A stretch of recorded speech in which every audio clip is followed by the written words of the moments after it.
10 محرم کے دن ہر ایک امام حسین کے قدموں پہ قربان ہو رہا تھا، اور یہ منظر دیکھنے کے لیے تمام عالمین کے فرشتے کربلا کے میدان تک آ پہنچے۔ کبھی امام حسین سے زمین مخاطب ہو کے کہتی ہے کہ اے ہمارے آقا، ہمیں حکم دیں، ہم ابھی پھٹ جائیں اور اس پورے لشکر کو فنار کر دیں۔ تو کبھی آسمان چیخ کے کہتا ہے اے میرے حسین، ہمیں حکم دیں۔ تو کبھی زعفر جن مختلف جنات کے ساتھ دست ادب کو جوڑ کے کہتا ہے اے میرے مولا، مجھے حکم دیں کہ اس فوج یزید کو فنار کر دوں۔ امام حسین تمام انبیاء، اولیاء، فرشتوں اور جنات سے کہتے ہیں یہ صبر کا امتحان ہے، میرا اللہ میرا صبر آزمانا چاہتا ہے، اور میرے خون سے ہی اسلام کو زندگی ملے گی، کیونکہ میرے شہید ہونے کے بعد رہتی دنیا تک کسی بھی یزید کی یہ مجال نہ ہوگی کہ کوئی میرے نانا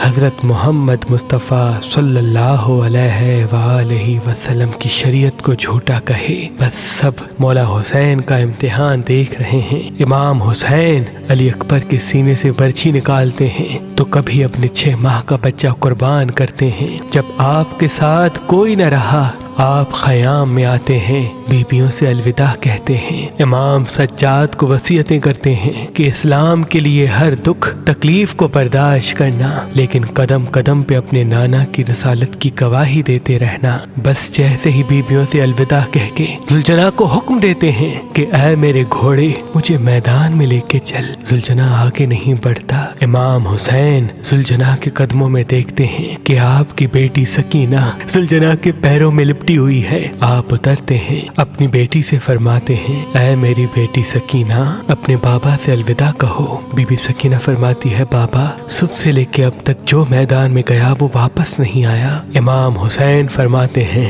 اے میری بچی، ہمارے خون سے تمہارے نانا کا دین بچے گا، صبر کرو۔ آپ یتیمی کا پرسہ دیتے ہیں اور میدان میں آ کے باواز بلند فرماتے ہیں اے لوگو، میں رسول اللہ کا نواسا حسین ہوں، فاطمہ کا بیٹا، علی کا لال، میں وہ ہوں جس کے لیے اللہ کے رسول بار بار فرماتے تھے کہ حسین و منی وانا من الحسین، میرا خون رسول اللہ کا خون ہے، میرا گوشت رسول اللہ کا گوشت ہے۔ کیوں مجھے قتل کرنا چاہتے ہو؟ کیا میں نے شریعت میں کوئی ترامیم کی ہے؟ کسی انسان کا حق غصب کیا ہے؟ کیوں میرے بچوں کو مارا ہے؟ کیوں 3 دن سے ہمیں پیاسا رکھا ہے؟ فوج یزید ایک آواز میں کہتی ہے کہ ہم سب تجھے تیرے بابا علی کے بغض میں قتل کرنا چاہتے ہیں۔ پھر آپ فرماتے ہیں آج جو اسلام کا پرچم تم ہاتھوں پہ بلند کر کے کھڑے ہو، یہ پرچم میرے بابا علی نے بلند کیا تھا۔ خیبر و خندق میں اگر میرے بابا علی نہ ہوتے تو اسلام کی فتح ناممکن تھی۔ آج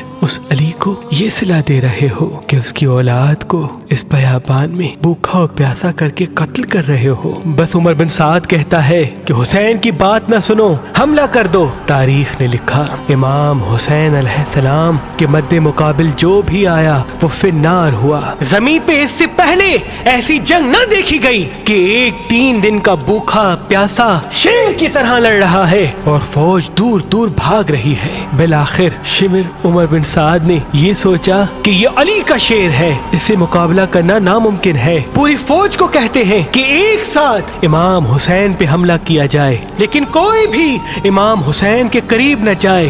دور دور سے امام حسین کو تیر مارے اور آدھی فوج جا کے خیام کو آگ لگا دے۔ بس ہزاروں کی فوج نے امام حسین کو چاروں طرف سے گھیرا اور دور دور بھاگتے ہوئے امام حسین کو تیر مارتی رہی، نیزے مارتی رہی، اور کچھ امام حسین کے قیام کو جلاتے ہیں۔ امام حسین کبھی خیموں کی طرف جاتے ہیں، کبھی سپاہیوں کی طرف آتے ہیں۔ بس اتنے میں آواز غائب آتی ہے اے حسین، تیرا اللہ تجھ سے راضی ہوا۔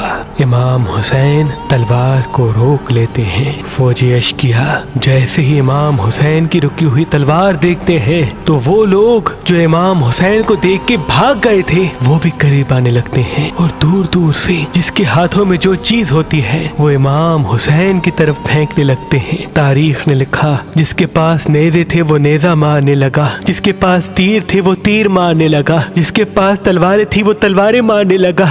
جس کے پاس مارنے کے لیے کچھ نہ تھا، وہ کربلا کی گرم زمین سے مٹی اٹھاتا اور امام حسین کی طرف پھینکتا۔ تاریخ نے لکھا آپ کے جسم پہ اتنے تیر تھے کہ آپ کا جسم مبارک دور سے نظر تک نہیں آ رہا تھا۔ آپ نے چاہا کہ آپ اللہ کے دربار میں سجدہ کریں۔ آپ اپنے آپ کو گھوڑے کی زین سے زمین کی طرف لے کے جاتے ہیں، لیکن آپ کے جسم مبارک پہ تیر اتنے تھے، نہ آپ زمین پہ تھے نہ گھوڑے کی زین پہ تھے، تیروں کے مسلح پہ تھے۔ یہ منظر تمام انبیاء دیکھ کے زارو قطار رو رہے تھے۔ بس جو بھی امام حسین کا سر کاٹنے کے لیے قریب آئے، امام حسین کے چہرے میں ان کو رسول اللہ کا چہرہ نظر آئے اور وہ چیخ کے دور چلا جائے۔ بس شمر نے کہا یہ کام مجھ سے ہونا ہے۔ بس شمر قریب آتا ہے، امام حسین کے سر سے امامہ اتارتا ہے، آپ کے بالوں میں ہاتھ ڈالتا ہے، چھری کو گلے پہ رکھتا ہے، پہلی ضرب چلاتا ہے۔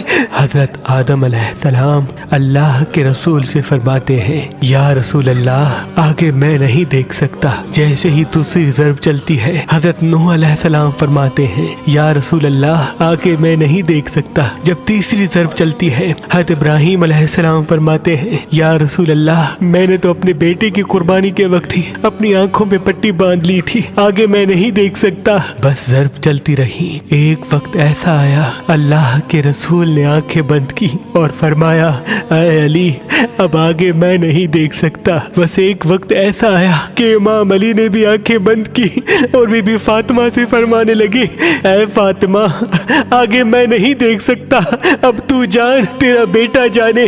بی بی فاطمہ زہرا مقتل میں دیکھتی ہے کہ شمر مسلسل امام حسین کے گلے پہ خنجر چلا رہا ہے۔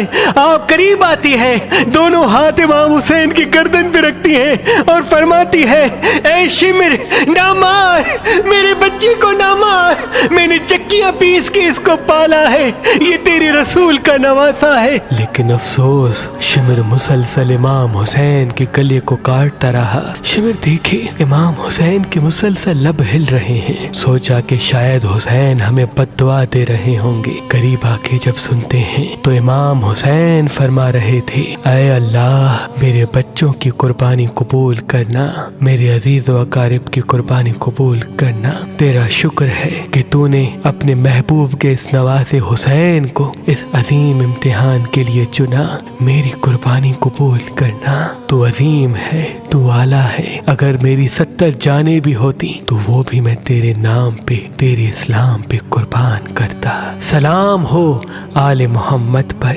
سلام ہو رسول اللہ کے خاندان پر، جنہوں نے ہر تکلیف کو برداشت کر کے قیامت تک اسلام کو زندہ کر دیا۔